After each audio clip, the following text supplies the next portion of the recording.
Hello students, आज हम start करने वाले हैं non metal and metal chapter का सेकेंड टॉपिक नॉन मेटल। तो what is non metal? Those elements which form negative ion by gaining electron are called non metal. It means ऐसे elements जो negative ion के form में होते हैं और electron को गेन करते हैं, इलेक्ट्रॉन को देते हैं, इलेक्ट्रॉन को गेन करते हैं, इसको हम नॉन मेटल बोलते हैं। Example iodine, sulphur, oxygen, hydrogen etcetera. अब जैसे हम लोग मेटल के फिजिकल एंड केमिकल प्रॉपर्टीज़ के बारे में पढ़े थे, वैसे ही नॉन मेटल की फिजिकल प्रॉपर्टीज़ क्या होती है। First, malleability and ductility. तो non metals are neither malleable nor ductile, यानी ना ही वो मॉल्यूबिलिटी का प्रॉपर्टी रखता है और ना ही वो डक्टाइल का प्रॉपर्टी रखता है। They can be beaten into thin sheet और ड्रॉन विथ इनटू वायर। ठीक है, इसको नहीं हम शीट में कन्वर्ट कर सकते हैं, नहीं इसको वायर में कन्वर्ट कर सकते हैं। यही मॉल्युबिलिटी और डक्टिलिटी की प्रॉपर्टी भी होती है।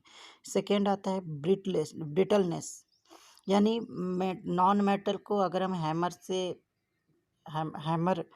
से पीटते हैं तो ये छोटे छोटे टुकड़ों में, छोटे छोटे पीस में टूट जाते हैं। ये इसमें प्रॉपर्टीज़ होती है। थर्ड आता है फिजिकल स्टेट्स। फिजिकल स्टेट इनके कैसे होते हैं? Most of non metals are soft, only diamond and allotropic form of carbon is the hardness non substance, यानी कि ज़्यादातर जो हमारे नॉन मेटल्स होते हैं वो सॉफ्ट फॉर्म में होते हैं अगर वो सॉलिड है तो। फोर्थ होता है lustre. Non metal do not have lustre. Example shining surface, however diamond, graphite and iodine have lustre even though they are non metals. ये लस्टर नहीं होते, इसमें शाइनिंग नहीं होती है। कुछ हैं ऐसे जिसमें शाइनिंग होती है, जैसे डायमंड हो गया, ग्रेफाइट हो गया, क्योंकि ये कार्बन के एलोट्रोपिक फॉर्म में होते हैं। Electrical and thermal conductivity. Non metals generally poor conductor of heat and electricity. Melting and boiling point. Generally non-metals have low melting and boiling points, but non-metals that are solid have comparatively higher boiling points.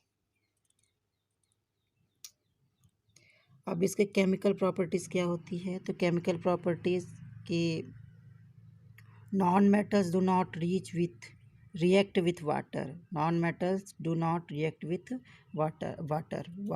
Non-metals क्या होते हैं? Water से react नहीं करते हैं। Non-metal also show displacement reaction like metals. Metals की तरह ये भी क्या करते हैं? डिस्प्लेसमेंट रिएक्शन देते हैं। इसके बाद थर्ड टॉपिक हमारी आती है आयनिक बॉन्ड। आयनिक बॉन्ड क्या होता है कि जब कोई एक मेटल और एक नॉन मेटल आपस में रिएक्ट करते हैं तो उसका पॉजिटिव और नेगेटिव चार्ज यानी कि जो आयंस होते हैं वो एक बॉन्ड बनाते हैं, जिसके थ्रू वो आपस में बंधे रहते हैं। इसी को बोलते हैं, मतलब पॉजिटिव और नेगेटिव चार्ज के थ्रू बनने वाला जो बॉन्ड होता है या इलेक्ट्रॉन के शेयरिंग से जो बनने वाला बॉन्ड है उसको हम आयनिक बॉन्ड बोलते हैं। जैसे देखिए सोडियम क्लोराइड Na+Cl। देखिए ये पॉजिटिव चार्ज है, नेगेटिव चार्ज है, ये मिलके NaCl बनता है, सोडियम क्लोराइड। अब properties of ionic compound. Properties of ionic compound क्या होते हैं? फिजिकल नेचर क्या होता है? Ionic compound are hard, crystalline, solid because of strong force of attraction between the positive and negative charge. Positive और negative ion के बीच में जो फोर्स लगता, जो अट्रैक्शन फोर्स होता है वो स्ट्रांग होता है, इसलिए ये कैसे, ये हार्ड क्रिस्टल होते हैं। इसके अब ये हार्ड होते हैं, इसलिए इसके मेल्टिंग और बॉइलिंग पॉइंट भी क्या होते हैं? इसके मेल्टिंग और बॉइलिंग पॉइंट भी हाई होते हैं। इसकी सॉल्युबिलिटी क्या होती है?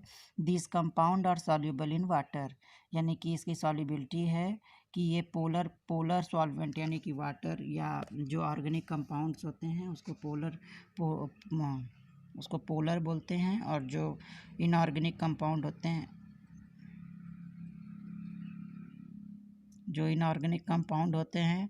उसको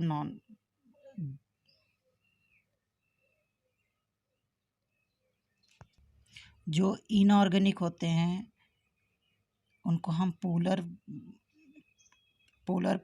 सॉल्वेंट बोलते हैं, और जो ऑर्गेनिक सॉल्वेंट होते हैं उसको नॉन पोलर सॉल्वेंट बोलते हैं। जैसे लाइक केरोसिन, ये बेंजीन, ईथर, ये सब ऑर्गेनिक कंपाउंड्स हैं, तो पोलर कंपाउंड भी बोलते हैं। अब नॉन पोलर कंपाउंड भी बोलते हैं इसको। तो क्या होता है कि सॉल्युबिलिटी जो इसकी होती है ये पोलर सॉल्वेंट में सॉल्युबल है। जैसे हम सोडियम क्लोराइड की बात कर लें, सॉल्ट की बात कर लें, तो सॉल्ट क्या होता है, वो वाटर में सॉल्वेंट है, वो क्या होता है, सॉल्युबल है। लेकिन वही अगर हम उसको ऑयल में मिक्स करते हैं तो वो सॉल्युबल नहीं होता है। ऐसे इसकी कंडक्टिविटी क्या होती है, क्योंकि ये आयन से मिलकर बने हैं, प्लस पॉजिटिव और नेगेटिव चार्ज से, इसलिए क्या होते हैं, गुड कंडक्टर होते हैं। नेक्स्ट टॉपिक आता है हमारा occurrence of metal. The earth crust is the major source of metals. Sea water also contains soluble salt like sodium chloride, magnesium chloride, etc. The elements or compounds which occur naturally in earth crust are known as minerals। यानी कि जो naturally earth crust में मिलते हैं उसको हम minerals बोलते हैं। But those minerals from which metal can be extracted profitably are called ore. यानी कि जिस मिनरल से हम लोग प्रॉफिट होता है हमको मेटल निकालने में, मेटल प्योरीफाई करने में, उसको हम ओर बोलते हैं। अब एक्सट्रैक्शन ऑफ मेटल्स में आते हैं। The process of obtaining pure metal from its ore is called extraction of metal. यानी कि किसी और से प्योर मेटल को ऑब्टेन करने का जो पूरा प्रोसेस होता है उसको हम एक्सट्रैक्शन ऑफ मेटल बोलते हैं। ठीक है, तो अब आते हैं नेक्स्ट टॉपिक हमारा आता है enrichment of ore. The undesirable impurities like soil, sand, etc. found in ore are called gang और मैट्रिक्स। यानी कि जो impurities मिली होती है हमारे ओर में उसको हम मैट्रिक्स या गैंग बोलते हैं। Removal of gangue from the ore is called enrichment of concentration of ore. यानी कि उस गैंग को रिमूव करना, उस ओर से उस गैंग को रिमूव करने का जो प्रोसेस होता है उसको इनरिचमेंट ऑफ ओर्स कहते हैं या कंसंट्रेशन ऑफ ओर्स कहते हैं। Thank you.